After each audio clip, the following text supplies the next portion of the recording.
Theorem 9.7 class 9th maths circles chapter की सबसे ज़्यादा इंपॉर्टेंट थ्योरम है ये।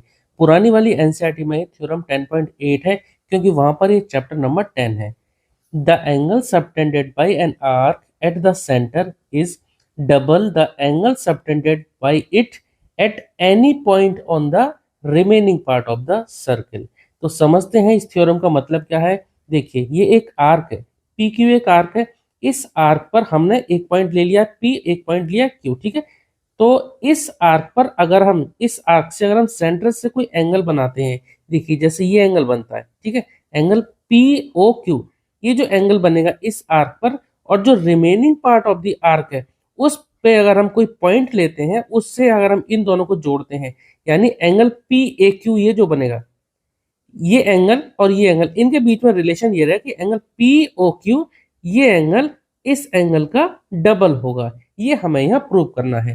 देखिए यहाँ पर ये 3 केसेस हैं, ठीक है। हम बारी बारी से इनको सॉल्व करेंगे। एक केस को ही हमें सॉल्व करने की जरूरत पड़ेगी, बाकी ये दोनों तो आसानी से हम सॉल्व कर देंगे, ठीक है। चलिए देखो प्रूव क्या करना है, हमने यहाँ लिख दिया है एंगल POQ, ये जो एंगल है ये डबल है किसके, एंगल PAQ के, PAQ के, इसके एंगल डबल है, ठीक है। देखिए यहाँ पर हमें ट्रायंगल चैप्टर के 2 छोटे छोटे कॉन्सेप्ट्स हैं वो समझने की पहले जरूरत है, उसके बाद मैं आपको ये प्रूव करके दिखाता हूँ। पहला कॉन्सेप्ट है, देखिए अगर कोई ट्रायंगल ABC है या कोई नाम दूसरा भी हो सकता है, अगर उसमें दो साइड, कोई भी दो साइड अगर इक्वल हैं तो उनके साइड्स के अपोजिट वाले एंगल, जैसे AB साइड का अपोजिट एंगल है C और AC साइड का अपोजिट है एंगल B। अगर AB इक्वल टू AC है तब फिर angle B equal to angle C होगा, ठीक है। The angle opposite to equal sides are equal, एक कॉन्सेप्ट है ये। और दूसरा कॉन्सेप्ट है एक्सटीरियर एंगल सम प्रॉपर्टी। अगर कोई ट्रायंगल है हमारा ABP, इस ट्रायंगल में अगर एक कोई साइड को हमने एक्सटेंड कर दिया है तो ये बाहर का जो एंगल होगा, एक्सटीरियर एंगल जो होगा, अंदर के 2 इंटीरियर अपोजिट एंगल्स के सम के बराबर होगा। इस पड़ोस वाले एंगल को छोड़ देंगे, ठीक है, ये नहीं, ये एंगल 1, जैसे यहाँ एंगल 1 है, ये अंदर के एंगल 3 + 2 इसके बराबर होगा। एंगल 1 इक्वल टू एंगल 2 + 3, इसको बोलते हैं हम exterior angle sum property. Exterior angle equal to sum of 2 interior opposite angle. इन दो कॉन्सेप्ट्स को हमें यूज करना है और आसानी से ये थ्योरम को हम सॉल्व कर देंगे, ठीक है। तो देखिए करते हैं। तो देखिए टू प्रूव जो करना था वो हमने यहाँ लिख लिया। अब देखो इसको प्रूव करने के लिए हमें कंस्ट्रक्शन की जरूरत पड़ेगी, हम डायरेक्ट इसको सॉल्व नहीं कर सकते, ठीक है। हम कंस्ट्रक्ट कर देते हैं, ए को ओ से जोड़ देते हैं, ठीक है, ए को ओ से जोड़ देते हैं और इसको एक्सटेंड कर देते हैं, ठीक है। और जो दो मैंने आपको कॉन्सेप्ट बताए उनका यहाँ पे यूज करेंगे, ठीक है। तो देखिए हमने यहाँ पे ए को ओ से जोड़ दिया और इसको एक्सटेंड कर दिया पॉइंट बी तक। सेम हमने इन दोनों फिगर में भी कर दिया, ठीक है। ये दोनों केसेस हैं, ठीक है, ये केस फर्स्ट, सेकंड और ये थर्ड केस, ठीक है। तो जो हमने कंस्ट्रक्ट किया उसको पहले हम यहाँ लिख लेते हैं, ठीक है। जॉइन एओ, एओ को हमने ज्वाइन कर दिया, and extend AO to point B, point B तक हमने इसको एक्सटेंड कर दिया, ठीक है। अब चलिए, अब देखो ये एक ट्रायंगल बन जाता है AOP। AOP एक ट्रायंगल बन गया। जैसे मैंने अभी आपको बताया था कि अगर एक ट्रायंगल में दो साइड इक्वल होती हैं तो उनके बेस एंगल इक्वल बन जाते हैं। देखिए इस ट्रायंगल में AOP में AO इक्वल टू OP होगा, क्यों, क्योंकि ये दोनों रेडियस हैं। जब ये दोनों रेडियस हैं तो ये ट्रायंगल एक आइसोसेलेस ट्रायंगल बन गया, तो ये एंगल इक्वल टू ये एंगल बन जाएगा। चलिए मैं इसको नाम दे देता हूँ, यहाँ पे नाम दे दिया 1, और ये वाला जो एंगल बनता है इसको नाम दे दिया हमने 2, इस एंगल को नाम दे दिया 2, ठीक है। तो पहले हम यही लिख लेते हैं, इन ट्रायंगल AOP, ठीक है, in triangle AOP, AO equal to OP। Reason क्या होगा, radius of the same circle are equal, radius of the same circle, ठीक है। अब जब ये दोनों साइड इक्वल है, therefore angle 1 equal to angle 2, angle 1 equal to angle 2 हो जाएगा, ठीक है। इसको मैं नाम देता हूँ इक्वेशन फर्स्ट। और क्यों हो जाएगा, यहाँ पे आप रीजन लिख सकते हैं, इक्वल साइड्स है तो इनके अपोजिट एंगल भी इक्वल होंगे, यानी कि angle opposite to equal sides are equal,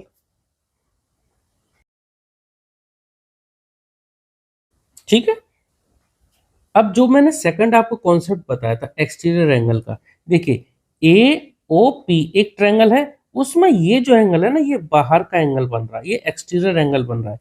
इस ट्रायंगल के लिए ये एंगल बाहर का बन रहा है। चलिए इसको नाम हम दे देते हैं 3, ठीक है, 3 एंगल नाम दे देते हैं। तो जो एंगल 3 होगा ये अंदर के दोनों एंगल के सम के बराबर होगा एक्सटीरियर एंगल प्रॉपर्टी के अकॉर्डिंग। तो देखिए यहाँ पे ये लिख देते हैं also angle 3 equal to angle 1 plus angle 2।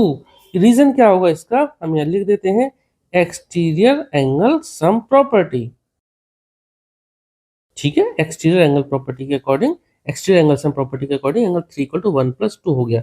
अब देखिए 1 को तो हम 2 के बराबर पहले ही प्रूव कर चुके हैं, तो यहाँ पे क्या मिल जाएगा, this gives angle 3 equal to 1 plus 2 की जगह हम या तो दोनों को 2 प्लस 2 लिख दें या 1 प्लस 1। अब क्योंकि हमें इस एंगल से मतलब है तो हम 1 को 2 के इक्वल ही लिख देंगे, तो 1 की जगह हम क्या लिख देंगे, एंगल 2 प्लस एंगल 2, ठीक है। तो एंगल 2 प्लस 2 क्या हो जाएगा, ट्वाइस, ये डबल हो जाएगा, डबल ऑफ एंगल 2। इसके लिए हम रीजन लिख सकते हैं क्या, फ्रॉम फर्स्ट इक्वेशन जो हमने ली थी इक्वेशन, इसकी हेल्प से हमने यहाँ पे 1 को 2 लिख दिया, ठीक है। अब देखिए ये हमने यहाँ लिख दिया angle 3 equal to angle 2 plus 2, ठीक है। अब देखिए इन दोनों इक्वेशन को, इस इक्वेशन का नाम देते हैं, ये फर्स्ट थी, इसको नाम दे दिया हमने इक्वेशन सेकंड, ठीक है। देखिए जैसे हमने इस ट्रायंगल में हमने ये प्रॉपर्टी लगाई दो, यहां से हमने प्रूव किया angle 3 equal to twice of angle 2। Same हम इस ट्रायंगल में भी लगा सकते हैं, ठीक है। तो हम यहाँ इधर सॉल्व नहीं कर रहे, इधर हम सिमिलरली करके इसको लिख देते हैं, ठीक है। लिख देते हैं सिमिलरली इन ट्रायंगल AOQ। तो देखो जैसे हमने ट्रायंगल AOP में हमने प्रूव किया था ये, ऐसे ही सिमिलरली ट्रायंगल AOQ में प्रूव कर देते हैं। प्रूव नहीं करेंगे, हम सिर्फ सिमिलरली करके लिख देंगे। इस एंगल का नाम हम देते हैं सपोज 4, ठीक है, ये 4, ये 6 दे दिया, चलो इसको 5 देते हैं, इस एंगल को 5। तो एंगल 4 जो होगा ये इन दोनों के सम के बराबर होगा, और जैसे हमने प्रूव किया 3 इक्वल टू ट्वाइस ऑफ 2, ऐसे ही angle 4 equal to twice of angle 5 लिख देंगे। सिमिलरली इन ट्रायंगल AOQ क्या हो जाएगा, angle 4 equal to twice of angle 3 नहीं सॉरी, ये एंगल 5 है, ये एंगल 5 है, ठीक है। तो ट्वाइस ऑफ एंगल 5, ठीक है। इसको हम नाम देते हैं इक्वेशन 3, ठीक है। अब देखो जरा इन सेकंड और थर्ड इन दोनों इक्वेशन को अगर हम जोड़ देते हैं, लेफ्ट हैंड साइड वाले को लेफ्ट हैंड साइड से जोड़ देते हैं और राइट हैंड साइड वाले को राइट हैंड से जोड़ देते हैं, तो लिख देते हैं एडिंग सेकंड एंड थर्ड, ठीक है। लिख देते हैं adding second equation and third. जरा इन दोनों को जोड़ते हैं तो क्या आता है, देखो angle 3 plus 4, left hand side में एंगल 3 और दूसरी इक्वेशन में एंगल 4 है। Angle 3 plus 4 equal to twice of angle 2 plus twice of angle 5, ठीक है। अब देखो 3 प्लस 4, जरा यहाँ फिगर में देखते हैं, 3 प्लस 4 दोनों मिलकर क्या बन जाते हैं, पूरा एंगल, यानी कि एंगल POQ, ठीक है। एंगल 3 प्लस 4 की जगह क्या हो जाए, एंगल POQ। ऐसे ही देखिए 2 इन दोनों से कॉमन ले लेता हूं बाहर, और ब्रैकेट में क्या बचेगा, एंगल 2 प्लस एंगल 5। तो 2 प्लस एंगल 5, चलो मैं लिख देता हूं एंगल 2 प्लस एंगल 5 ब्रैकेट बंद इक्वल टू ट्वाइस ऑफ, अब बताओ एंगल 2 प्लस 5 क्या बनेगा, 2 ये है और 5 ये है, ये पूरा एंगल बन जाएगा, पूरे का नाम क्या होगा, PAQ, एंगल PAQ बन जाएगा। तो यहाँ लिख देता हूँ angle twice of angle PAQ। देखिए यही तो हमें प्रूव करना था, शुरुआत में हमने जो लिखा था टू प्रूव, यही तो था, देखिए यही था ना, angle POQ equal to twice of angle PAQ, ठीक है। तो इस तरह से केस फर्स्ट तो हमने यहाँ प्रूव कर दिया। अब केस सेकंड देखते हैं। केस सेकंड थर्ड कुछ नहीं है, इसी का ही एक दूसरा वर्जन है। कैसे, देखिए जैसे ये दो रेडियस थी, ठीक है, अब सेकंड केस में इन दोनों रेडियस को हम सीधे सीधे बना देते हैं, तो ये क्या बन गया, एक सेमी सर्कल बन जाता है, ये एक सेमी सर्कल बन जाता है।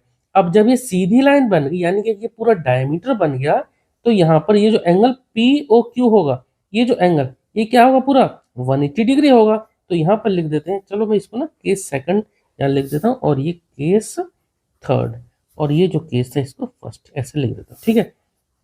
तो केस सेकंड में क्या होगा, केस सेकंड में ये जो एंगल POQ, एंगल POQ क्या है, एक 180 डिग्री होगा, angle P O Q 180 degree होगा, क्योंकि ये पूरा डायमीटर है, स्ट्रेट लाइन में एंगल बनता है 180 डिग्री। तो देयरफॉर क्योंकि इसी थ्योरम के अकॉर्डिंग जो हमने प्रूव किया इसके अकॉर्डिंग, तो एंगल पी ए क्यू क्या बनेगा भाई, बनना तो यही चाहिए, तो इसका हाफ, यानी कि जब ये एंगल पूरा इसका डबल होता है तो ये जो एंगल हुआ इसका हाफ हो गया ना, तो ये अगर डबल है तो ये इसका हाफ हो गया, यानी एंगल पी ए क्यू इसका हाफ हो गया। तो लिख देते हैं angle P equal to angle P A Q equal to half of angle P O Q, यानी कि 180 डिग्री क्या बन गया, 90 डिग्री बन जाता है। ठीक है, तो एंगल पी ए क्यू कितना बन गया, 90 डिग्री। आप यहाँ से इसको ऐसे समझिए कि अगर कोई एक सेमी सर्कल बनता है, पी क्यू डायमीटर, तो ये जो पार्ट बना पूरा क्या बना, सेमी सर्कल बना। तो सेमी सर्कल में हम ये दो लाइन कहीं भी जोड़ें, ए पॉइंट यहाँ ना होकर के यहाँ होता, यहाँ होता, यहाँ होता, कहीं भी होता, उसको हम जोड़ते ना, तो जो एंगल बनता वो इसका हाफ, यानी कि 90 डिग्री बनता, हर जगह 90 डिग्री बनेगा।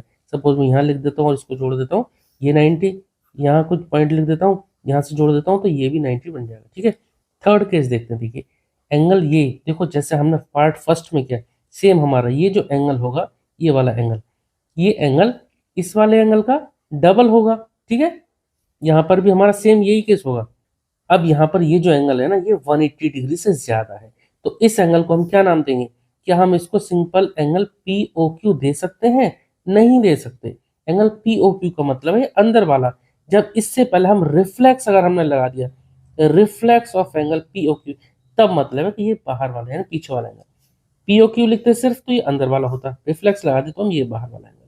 ठीक है, तो ये जो एंगल होगा ये अंदर के, यानी यही तो हमने यहाँ पे भी प्रूव किया था, तो अंदर के एंगल के डबल होगा, twice of angle P A Q.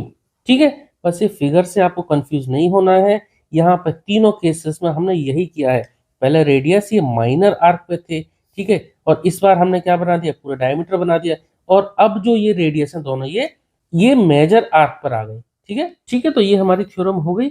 अब मिलते हैं नेक्स्ट वीडियो में। अगर आपको इसमें कोई डाउट रहता है तो प्लीज आप कमेंट सेक्शन में जरूर पूछना। Okay, thank you.